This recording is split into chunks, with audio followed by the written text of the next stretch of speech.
All right, everybody, welcome back to the Unshaken Truth podcast. I'm your host, Pearson Williford, and I'm here with my co-host, Collin Sosby. Sweet. And this episode is just really to get to know us and get to know who we are and where we come from and everything.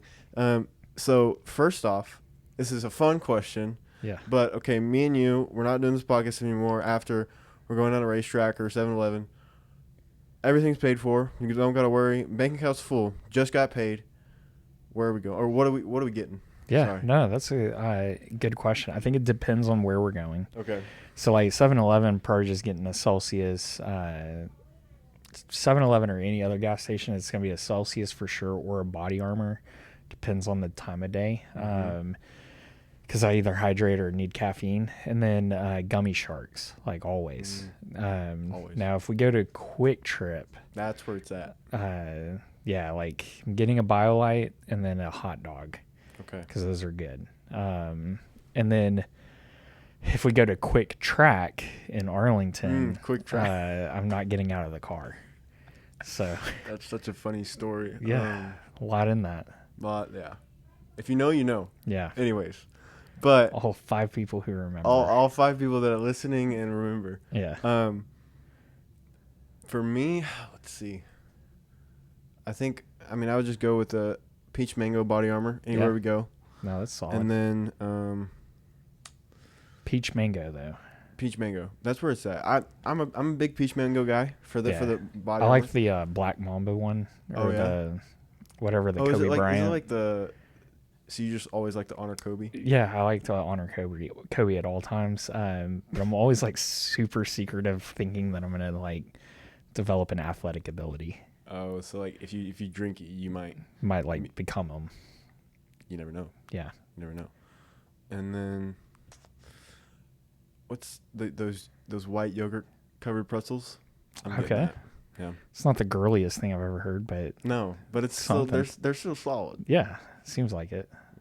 No offense to No offense to the To girls you. out there. No, Yeah. not to me. Or girls. Or girls. And then let's see. Probably just some Cheez-Its. yeah. Just keep it simple, classy. Yeah, no, that's great. Yeah. So That's great. like I said, I just want to take this time to really our audience to be able to get to know us and who we are. And so Collin, would you start us off and tell us where you're from, what you Yeah. do, and who you are really? Yeah, no, so I'm from the big city of Harmony, Texas. It's not like, big, by the way, guys. It's not even at all. a city. It's just a school district. That's what's even funnier. Technically from the big city of Grice, Texas. Okay. Right next to that is Ronesboro, which is the possum capital of the world. Lots That's of yeah, possums. really none. And it's always embarrassing to be like nominated for Possum Queen, you know. Like not that I have, but Have you? people I know have. Okay. But yeah, so big city, out in the middle of the country. Grew up in East Texas. Lived all like 28 years of my life in East Texas. Actually, really fun fact: I was born in Garland, Texas, and Really? lived. Yeah, lived. I did not know that. Yeah, I don't know why I don't claim it more now that I'm back here in Wiley. Yeah. But yeah, I was born in G-Town. Grew up for 6 months of my life in G-Town, and then we moved to East Texas, and the rest is history. Okay. And then more of a fun fact, full circle, we moved here to Wiley when Graham was 6 months old. So it's like you a were- super yeah. full circle. That's cool. Like 'cause- the kid who looks the most like me moved here when we're 6 months, moved from East Texas to here. Yeah. And that was like always my opening statement with Blake is like, Gateway Community Church, the church I currently serve, came out of First Garland, and I was like, so Oh, did yeah. I. Did y'all actually go to church there whenever you were? No, ironically not. We kind of lived closer to like the Mesquite side of Garland. Okay.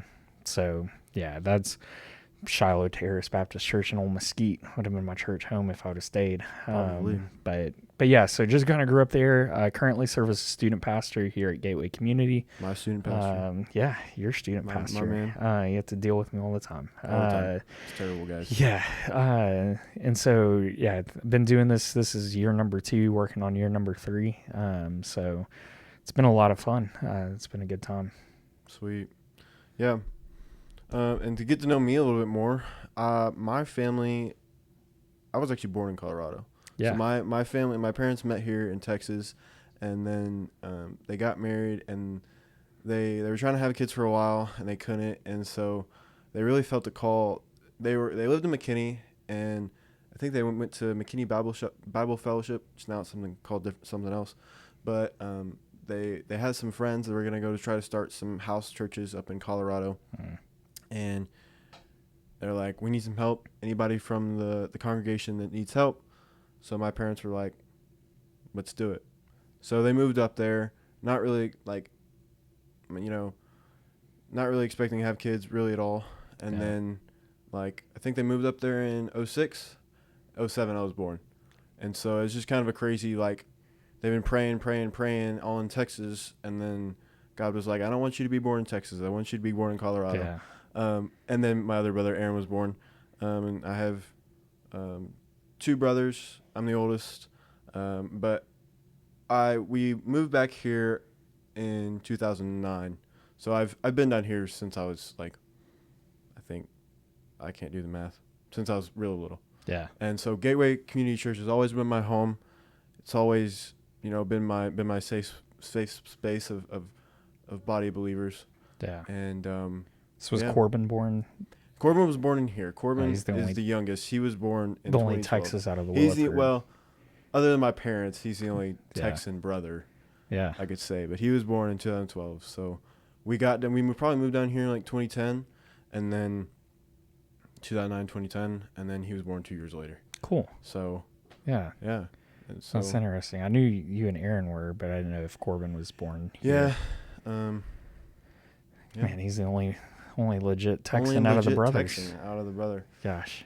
But And then Aaron's still living the dream that he is a Denver Bronco fan. Yeah, and that's another thing. I love the Cowboys. I'm wearing a Cowboy shirt. Cowboys don't really love me all the time. Yeah. They don't love anybody. They don't really love anybody. Except Jerry for Jones. Jerry Jones loves Jerry Jones. Yeah, Jerry Jones loves Jerry Jones, and then Jerry Jones loves money. Yeah. And then yeah, that's yeah. it. But Broncos country. Well, and Aaron holds on to the dream that they're going to win something. Yeah. Besides the lottery. They might. I mean, they did in 2015, and that Yeah. was good. But that was a Peyton good Manning. year. That was a good That year was with Peyton old Manning. Peyton Manning and Tim Tebow and Well, everything else. Yeah, Tim Tebow came before that, but Tim Tebow kind of. Oh, never mind. That's what it takes. You having Tim Tebow and then getting rid of Tim Tebow. And then you get the championship. As And you're like, we Florida. got it now. We got rid of the guy who everybody thought was gonna be good, and we got the vet. Yeah. So- No, I get that. Yeah, but that's a funny thing is so we're all split, and then 3 brothers. Like for some reason, Corbin likes Patrick Mahomes. No hate to him, but No, he's the king of East Texas, so I Yeah. get it. yeah. I mean, you love Patrick Mahomes. So I do. He not only grew up, just really right down the road from me. I say that like a good hour away from me. And then he also It's went to like- Texas Tech, so like I have a double the love for him. It's like saying like all the people that are going at Duncanville right now, like, oh, I live. Yeah, they grew I up live down an the hour- street. Yeah, down the street. Just you drive down 78 and take a couple more left turns, and there you are. Yeah, there you are. Yeah. I'm about to be in my senior year of high school, getting ready for that. So Yeah. that's really exciting. Yeah. Tell me, what's one thing that you're looking forward to as a senior? One thing looking forward to. I think I really love choir, and I think just I think ultimately like I love a lot of the songs that we do that are really like they're really hard songs to sing, and like from an outsider perspective, they're like, oh, that's really easy. You just sing a few You notes, just sing, but yeah. it's a lot of patterns. But I think a lot of them are like so. A lot of them we sang, and a lot of them in like my whole entire choir, I guess you could say career through like starting in 7th grade till now. A lot of them have been in Latin, and a lot of them have like deep, more spiritual meanings. Yeah. And so it's kind of cool to be in such a secular like world, and then like still magnify Christ through your voice and through your vocals. And I think it's just a beautiful opportunity. But another thing that I'm really, really excited for this year is to see where God grows our FCA ministry and our Bible study ministry. Yeah. FCA looks different at Wiley East. we don't really do it how Wiley High does, which is FCS, where we have a lot of like rallies and we do all that. Now we do have rallies every now and again, Yeah. but we usually train people to lead Bible studies and then go into different classrooms and get Bible study clubs and bring their friends to just open up the Bible and study it. Yeah. And disciple each other and grow with each other. And honestly, like I've seen a lot of life change, and I think it's almost been like a school church. Yeah. And I think that's the cool thing is like there's one of my friends. He came my freshman year. He kind of had a Hindu background, didn't really know what he was, and he came to the Bible study, he gave his life to Christ, and now he's a leader and he's mentoring others. So I think seeing that life change and seeing where, and kind of like. Well, here's something too. Like, one, I mean, you're taking Jesus to school, but how does somebody get involved in something like that? Yeah, so I think asking everywhere around, asking, okay, is there FCA? Is there FCS? Like, is there something here that represents Christ? Yeah. And then if there's not, find a teacher. Most teachers will say, yeah, it's cool. Like. For us, it's a lunch. We have our lunch, so we come together every single lunch, and we're meeting, and thankfully we have a good Christian teacher that supports us, and that hosts us, and even like the place where we meet right now, I don't even know if he's a believer, but the one that just retired, he was, but we're just like, hey, can we keep on meeting here? He's like, sure, don't care, I'll be in my, because we do it in the wood shop. Yeah. So we just have the wood shop like classroom, and then the wood shop's out there. So he's out there working on his wood shop stuff, doing all the things, and then we're just in there opening the Bible. Yeah. And so, but I also think it's all student led, and so, which legally you have to do in a public school. Right. And it can't be like teacher led. Yeah. But was this something like you had gotten started, or is this something that has started before you? You're just kind of taking lead. So my whole entire story behind it was really, my dad was a coach. Yeah. And my 7th grade year came around, and he said, hey, ask your coach about FCA. I was like, what's that, Dad? He's like, Fellowship of Christian Athletes. I'm like, okay, sounds cool. I'll ask about it. So first or second day of school, like football practice, it's August. And I asked one of my coaches, I'm like, hey, coach, is there FCA? Are we doing that this year? Or is that why my dad told me to do it? Because I was just a young, clueless 7th grader trying to figure out life, trying to figure out middle school. And he was like, yeah, actually, Coach Halstead's doing it, one of the coach. And I was like, they're meeting this time. You should go meet. I'm like, but this was COVID, so this was rough times. Yeah. But so I went. Coach Halstead, I think, is one of the most. He doesn't coach there anymore, but I would look back, and he's one of the most, I think, brought out the leader in me. Yeah. The first person to like truly see the leader in me, and then push me to bring it out. Right. And so, but actually, the person who came and helped us and discipled us outside, his name is Coach Spencer. He used to be a coach at Wiley East, and he goes to different campuses and helps them out create these Bible studies. Yeah. And so having a pre-knowledge of that, did it a little bit in 8th grade. It wasn't as fruitful in 8th grade just because we didn't have, Coach Halstead wasn't there, and it was just rocky. Yeah. And then freshman year comes around. I hear on the announcements, I'm like, FCA is meeting here in Mr. Took's room. That's the sponsor that we do it through. And he's like, and so I'm like, I'll just go up there. Yeah. Lo and behold, do I see Coach Spencer from 7th grade. Yeah. I'm like, hey, I know you. And he's like, I know you. What's up, man? How are you doing? And so we get to talking. And so there were a few people that were as freshmen. And we're like, and at the time I was in welding. So we did like the welding shop and the wood shop is kind of combined. Yeah. And so we just did it there, and we're like, let's just start this Bible study. So we got trained like the first semester in like how to lead a Bible study, how to open the Word, and how to teach people about it, do the Discovery Bible Plan, and so that's where it all started. And so we just started meeting, numbers started to grow, and different people have come out to help us, grow and spiritually be leaders. And so I think that's something that I'm excited. I'm also really excited to see kind of, because my brother, he's involved in the ministry, and then also my younger brother is going to be there. So I think me stepping up in leadership and me have stepped up in leadership, I think it would be really cool. My big picture, my heart behind it is I come back or I talk to Corbin, my youngest brother, and be like, hey, how's the Bible study? Yeah. And his senior year is like, man, it's going strong. Like we're still leading people to Christ. Yeah. And I almost get like emotional just even thinking about it. Like the step of obedience that I said, I guess you could put it back in 7th grade. It was just like, yeah, Dad, I'll check it out. Like, let's see what this FCA thing is about. Right. And then me meeting all these people, putting these people in my life, and then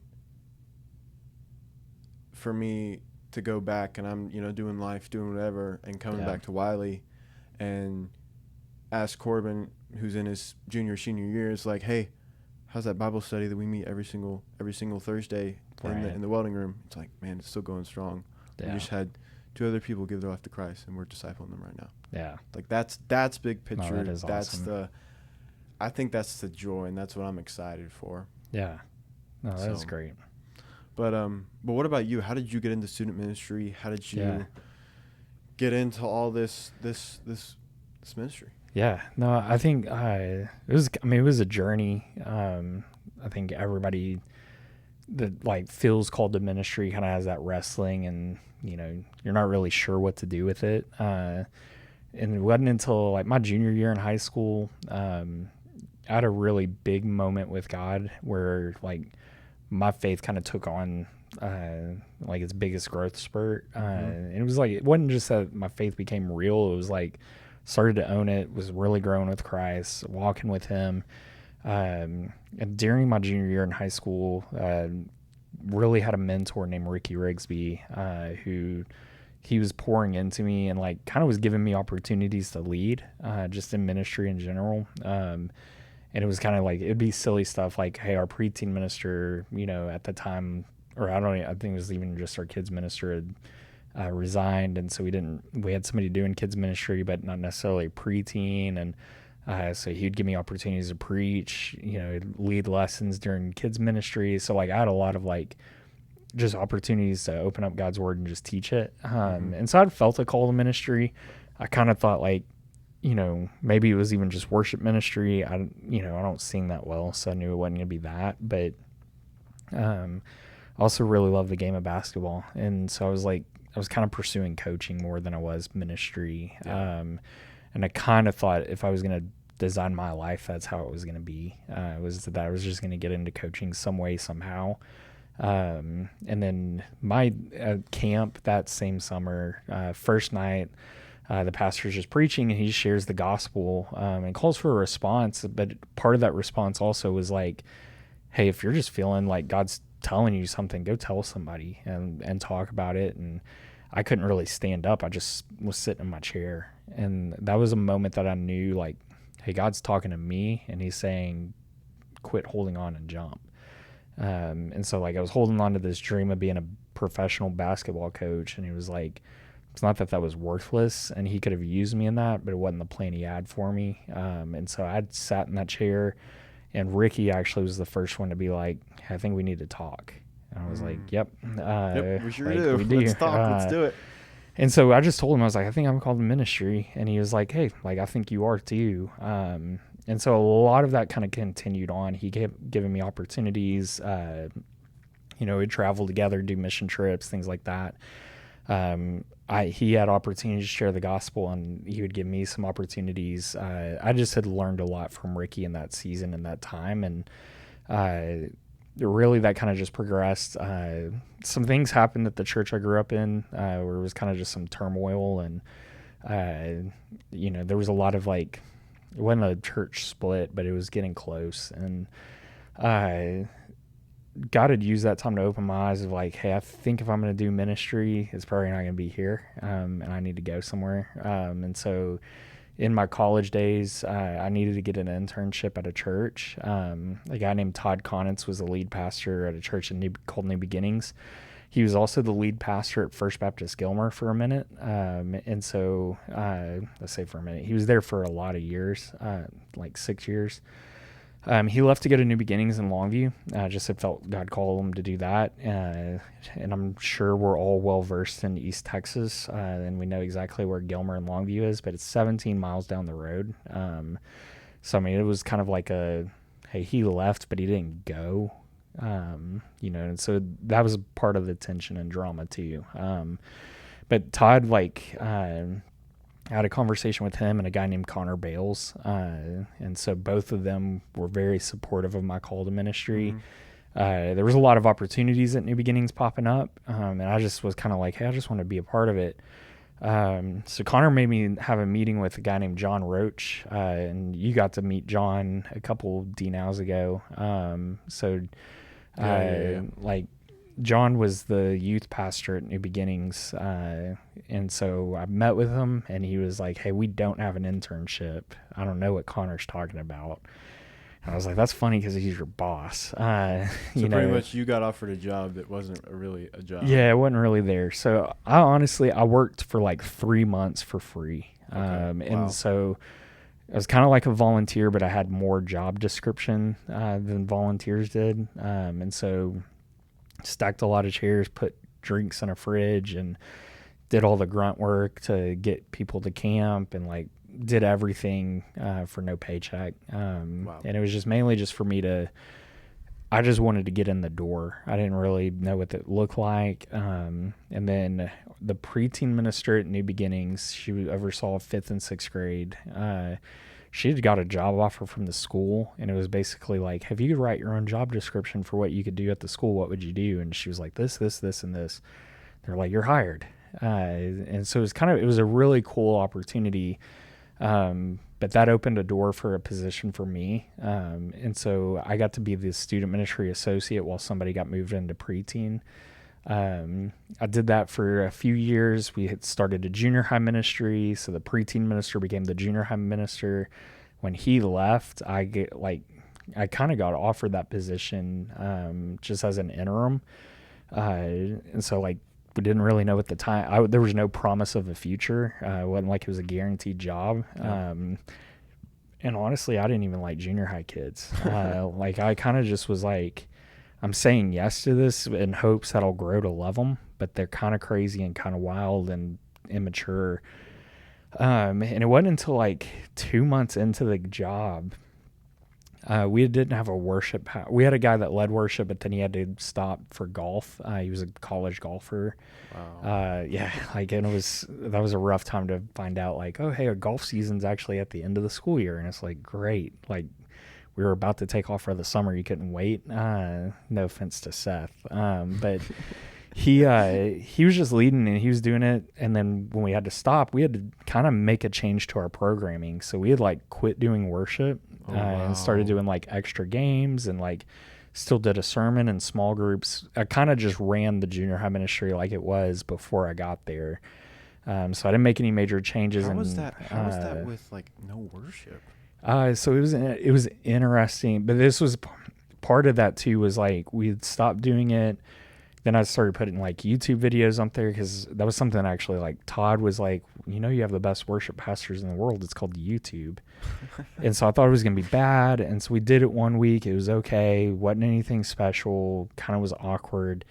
And then I stopped it, and there was an 8th grade girl who was like, hey, why did we quit doing worship? And I was the one who was making all the excuses Yeah.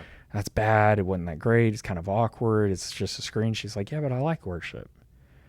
And I was like, oh, okay, so if we did it again, you wouldn't be upset? And she's like, no, I'll be upset if we don't do it. And so that kind of opened my eyes of I'm not babysitting these kids, I'm shepherding them. Yeah. And so that moment changed everything for me, because I was like, hey, this is a legit thing. This isn't just me getting my foot in the door. This is my job. And this is my calling. And so once I realized that they wanted to be real, I stuck with it. The kids I had starting their 6th grade year, I followed them all the way until their 8th grade year. And just really God has kind of placed me in different positions and things like that. All been in student ministry, even leading to here in Wiley. But it's just been it's been something that's on my heart of like, I just want to be a part of a movement of God that can't be explained outside of, hey, God did this. And like, it wasn't Collin and it wasn't me. It wasn't my creativity or lack thereof. And it's just all God. And so that's just that's how I started. That's really kind of been the progression of my life, is just to see a movement of God and see students give their life to Christ, submit to him, and live out the rest of their days for him. Yeah, dude, that's so powerful. And I think that's cool how that all happened. Like, Yeah. but how did you get saved? Like, how did all that happen? Yeah, at a very early age. So I grew up at a very small country church. Surprising in a big city like Grice that it was just a small country church. But grew up in Antioch Baptist Church. My mom was the kids minister because she had 2 out of the 4 kids in the ministry. Right. You got to do something about that. Yeah, I mean, the we already know other, 'em, so it's like, yeah, why not be here? yeah, literally. Literally. The other 2, their parents weren't going to the church. They were getting brought by the grandmother, and they weren't only there like every other Sunday. So, they couldn't do it. So my mom kind of ran that. She did a great job and like would do VBS, things like that. But I mean, we were quite literally always up at the church. It wasn't just a Sunday thing. It was like all the time. But my mom like was very instrumental, very godly woman. My dad's same way, like very godly man. We grew up in the church. I mean, like most people joke about that, but I was like, I kind of like, I spent a lot of afternoons there too. So we were always there. It wasn't until I was 7 years old, I was having conversations. I knew a lot about Jesus and I knew that he died on the cross. All I remember is I'm sitting in the back of the church on a Sunday night service, and it was just me and my dad. I'm doing what I always do during Sunday night service, and I'm reading the book of Revelation. Classic. It's a good one. A lot of dragons are in there, so it kept my attention. Yeah. But for whatever reason, towards the end of the sermon, I grew up in the church that you called everybody brother. Brother Larry was the pastor, and Brother Larry was preaching the gospel, but he had used this illustration of he would shoot bow and arrows as a kid, and the only way to see that the arrow is straight is you hold it up to the sun, and he used gospel magic to make that the gospel presentation of you look at your life compared to the S-O-N son, Jesus, and that's where you see where you don't line up, and we all fall short of the glory of God, meaning we all fall short of his perfection. And that hit me as a 7-year-old that like, I don't line up, that was the first moment that it was like, oh, hey, I need a savior. And so I gave my life to Christ at 7. That was conversations with my parents, with Brother Larry. He was not only the pastor, but he owned like a Christian bookstore in town. And so we went there and had a conversation with him. And that was like I just remember even telling my mom, like, hey, something's not right. And she thought I was sick. And I was like, no, like I don't have Jesus in my heart. And that was back in the day when you used to ask Jesus into your heart.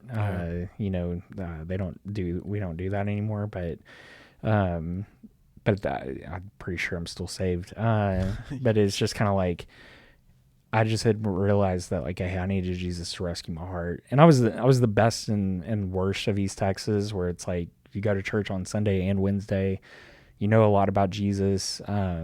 I never have doubted my salvation. There's been opportunities where Satan could use that, but it's like, I knew that was the moment. I just had a lot of life in between. In high school, I got really, really serious about my faith. But I would say that a lot of it is just nobody taught me how to walk with Jesus until I got to meet with Ricky. And that's where it was like, I started to see my growth spurt in my faith, simply just because he showed me and walked with me on like, this is what it looks like to walk with Jesus. Yeah. So that's awesome. Yeah. That's awesome. It's a fun time. Yeah. Sweet. But I'd like to share over my testimony too. Yeah. So like we have a similar story. Both saved, same age, I think. 7. I was saved at 7. But really, like, it's kind of funny, because I had this big, like, I would always go to church. I was born in a very Christian household, and always go to church. But around like, I'd always do it and just go to kids, enjoyed it, is what we do. Yeah. And around 7, I believe, second grade, I was like, I would I would come to big church meaning like, Yeah. We're the big preacher. where the big We're preacher not the is. student pastors preaching. Not the kids minister, not the student pastor, but Big church. the big man. No, we would go to the main service with my parents, and so I would be in there, and I would see people get baptized.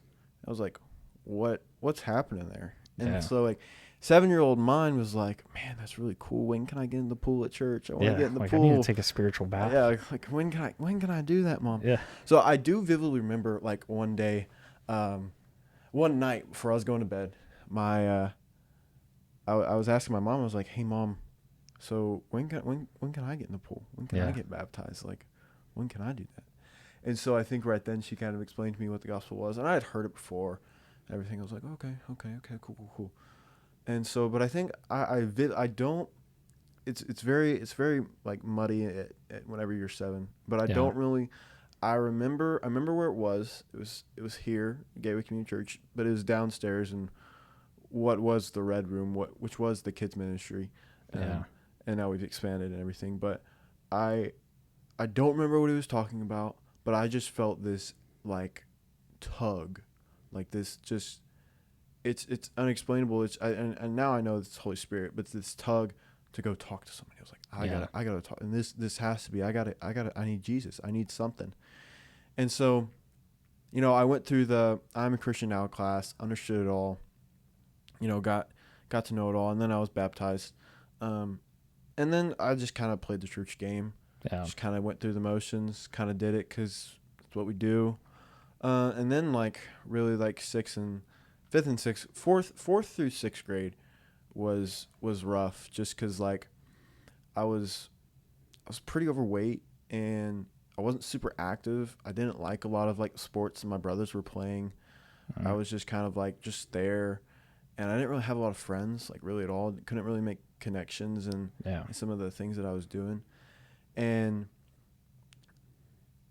I was just at this point where it was like, I don't really want to go to church.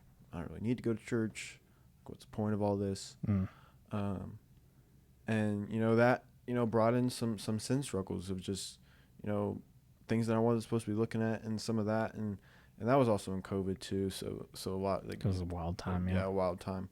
And then like really, because for me, I feel like during that time, I think I matured a lot different than I matured a lot faster and different than any of my other kids my age.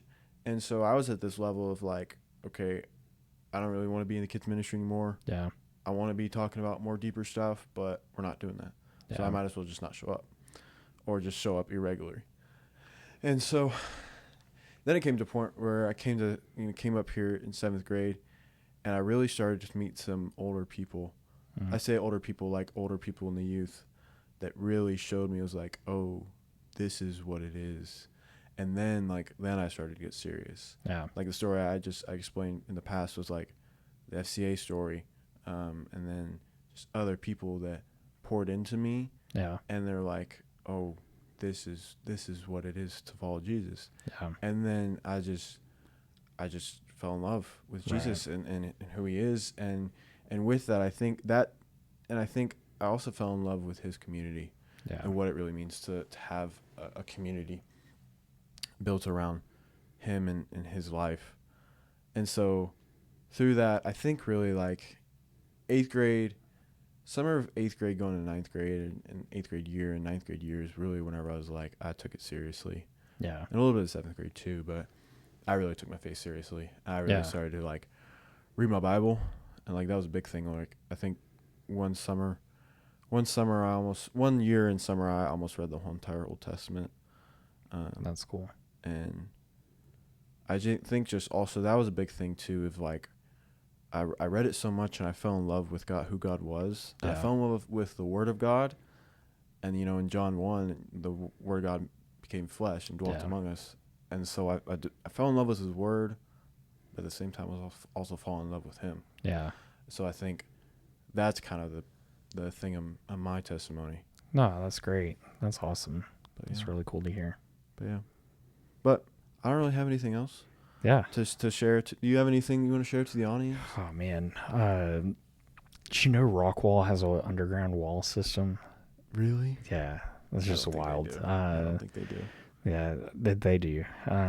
Yeah, dude, everybody Google it. Rockwall, Texas. Rockwall, Texas has a wall I think in the I ground. think I've actually seen it.